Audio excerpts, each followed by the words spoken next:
ከያሌ ባውደር ይባላለሁ። የቡልቡል አንደኛ ደረጃ ትምህርት ቤት ዳይሬክተር ነኝ። መጀመሪያ ላይ የተመሰረተው በ1973 ነው። ግን ይሄኛው በፕላን ኢንተርናሽናል የተሰራ 2003 ነው። ታደለሽ ብርሃኑ ይባላለሁ። ቡልቡል አንደኛ ደረጃ ትምህርት ቤት የቋንቋ መምህርና አይሲቲ መምህር ነኝ። ፕላን ኢንተርናሽናል ኢትዮጵያ እዚህ ትምህርት ቤት ውስጥ በጣም ብዙ ነገር ማለት ከትምህርት ቤቱ መነሻ አሁን እስካለበት ደረጃ ድረስ በጣም ብዙ ነገር ያደረገው ነገር አለ። ለምሳሌ አሁን ባለንበት እንኳን ስናይ አዲስ ቤት ሰርቶልናል።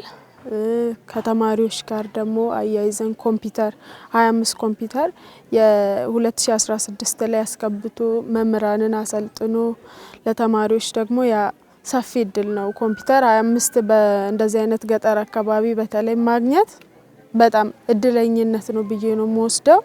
ያ ነገር ደግሞ ለተማሪም ለመምህርም ትልቅ አድቫንቴጅ ነው ማለት ነው።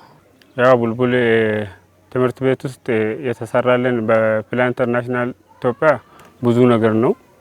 ይህ ማለት ከህዝብ ተሳትፎ ጋር አንድ ላይ ነው ሲሰራ ነበረው። ተማሪዎች ላይ መጽሐፍ ያመጡልናሉ። በዛ ላይ ደግሞ ኮምፒውተር አስገብቶልናሉ። ሴቶች ላይ ይሰራሉ። እንደዛ አይነት ስራ ሰሩልን ነበር። በጣም ብዙ ተማሪዎች አሉ ማለት 1246 ገደማ የሚሆኑ ተማሪዎች አሉ ማለት 3 ክፍል ሊወጣ የሚገባ ተማሪ በሁለት ክፍል ውስጥ ሲማሩ ነበረ። በጣም አንድ ላይ ተማሪዎች በአስተማሪ ላይ እንቅፋት ነው። ተማሪውም ደግሞ ይበልጥ አስተማሪ ሀሳቡን ገልጾ ወይም ደግሞ ለተማሪዎች መድረስ ያለበት ላይ መድረስ አይችልም ማለት ነው። በተጨናነቀ ክላስ ውስጥ ስለሚያስተምር ተማሪዎችንም በደንብ አድርጎ ማኔጅ ለማድረግ በጣም ከባድና አስቸጋሪ ነበር ማለት ነው። 2 ሺፍት ነው የምናስተምረው። በዛ ላይ ክላሱ በቂ አይደለም። በዛ ላይ ደግሞ ኳሊቲም የለም ማለት ነው። ስለዚህ በጣም ስንቸገር ነበር። 8 ክፍል ነበር በፊት የነበረው፣ አሁን 8 ተሰራለን።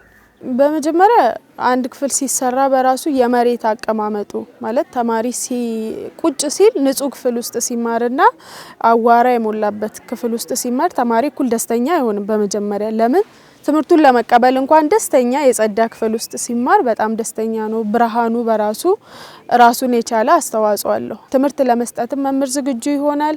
ተማሪውም ለመቀበል የሚያየውም ነገር ያስደስተዋል። ብዛቱ ሲያንስ ደግሞ መማር ማስተማሩም ይቀላል ማለት ነው። በፊት መብራትም አልነበረም። ልጆቻችን ኮምፒውተርም አይቶም አያውቁም። እንኳን ሶፍትዌሩ ማለት ነው ሃርድዌሩ ራሱ አይቶ አያውቁም። እሱ ከመጣ ወዲህ ደግሞ ልጆቻችን የኮምፒውተር አጠቃቀም በጣም ለምደዋል። በዛ ላይ ደግሞ እንደ አጋጣሚ የሆነ ነገር በሆነ ምክንያት አስተማሪ ከክላስ ሲቀራሱ እዛው ሄዶ እንደ ላይብራሪ ማለት ነው ይጠቀማሉ። መጽሐፉን ከፍተው ያዳምጣሉ፣ ያያሉ፣ እዛ ያጠናሉ ማለት ነው።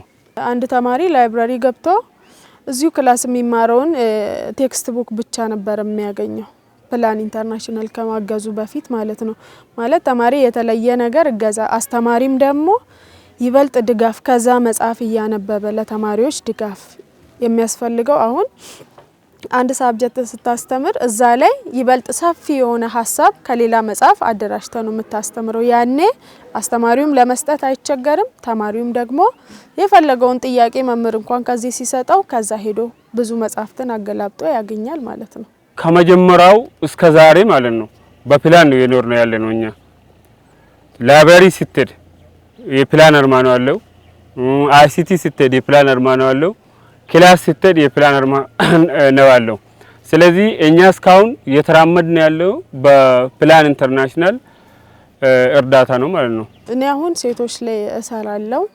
አሁን እዚህ ትምህርት ቤቱ በፕላን የመጣ ሞዴስ ምናምን አለው ሴቶች ንጽህናቸውን የሚጠብቁበት እና አሁን ተማሪዎች እኛም ስንቀርባቸው ነፃ ሆነው መተው ይጠይቃሉ፣ ይጠቀማሉ። በአግባቡ ነው የሚጠቀመው። በተለይ ማለት ይቻላል ማለት ነው ይሄ እድሜያቸው የደረሱ ልጆች እዚህ ፈረቃ ላይ አሉ እና ነፃ ሆኖ ነው መተው። እንደውም ርዕሰ መምህሩን ሁላ እኔ አሁን ብቀር እንኳን ለመጠየቅ ድፍረት አላቸው ተማሪዎች ማለት ነው። እና ነፃ ሆነው መተው ይወስዳሉ። ክላስ አላቸው። መጠቀም ያለባቸውን ተጠቅመው ማረፍ ካለባቸውም ያርፋሉ። በፊት ግን እዚህ ጋር ሊታይባቸው ልብሳቸው ላይ ሊታይ ይችላል። ያ ፍርሃት አንዴ ደግሞ አንድ ሴት ልጅ ከታየባት ድጋሚ ለመምጣት እንኳን አይምሯ ነገ ይጠቃቀሙብኛል የሚል ስጋት አለባቸው። ግን ከዚህ አሁን ነፃ ናቸው። በፊት አመመን ብለው ሊቀሩ ይችላሉ ማለት ያ ነገር እስኪያልቅ ድረስ ይቀሩ ነበር ክላስ ብዙ ጊዜ ማለት ነው። አሁን ግን ያ ነገር የለም 100% በዛ ምክንያት ተማሪ ሌላ ጫና ከሌለበት በስተቀር አይቀርም ማለት ነው። በአጠቃላይ እንግዲህ ፕላን ማለት እንዳልኩት ለኛ እንግዲህ ብዙ ውለታ የዋለልን ድርጅት ነው። እስካሁንም አልተቋረጠም የነሱ ድጋፍ ማለት ነው። ያው እንግዲህ ቢቻልና ቀጥሎም ቢሰጥልን ጥሩ ነው። ያው ከተቻለ እንደዛ ቢደረግልን ነው። ሌላው ደግሞ ያው እንዳልኩት ጀነራልኛ እስካሁን የኖርን ያለነው በእነሱ ድጋፍ ነው። ለፕላን ኢንተርናሽናል ከፍ ያለው ምስጋናን ማቅረብ ፈልጋለሁ። እኛ ይሄን ሁሉ ያደረገልንን ፕላን በጣም ነው የምናመሰግነው። ከዚህ በተጨማሪ አሁንም ካጠገባችን በመሆን እንዲያበረታታን ይበልጥ ማለት ነው የጎደሉ ነገሮችንም ደግሞ እያገዘን እንዲሄድ ያ ነው የኛ ፍላጎት። እኛ ደግሞ አብረነው ለመስራት ዝግጁና ደስተኛ ነን ማለት ነው።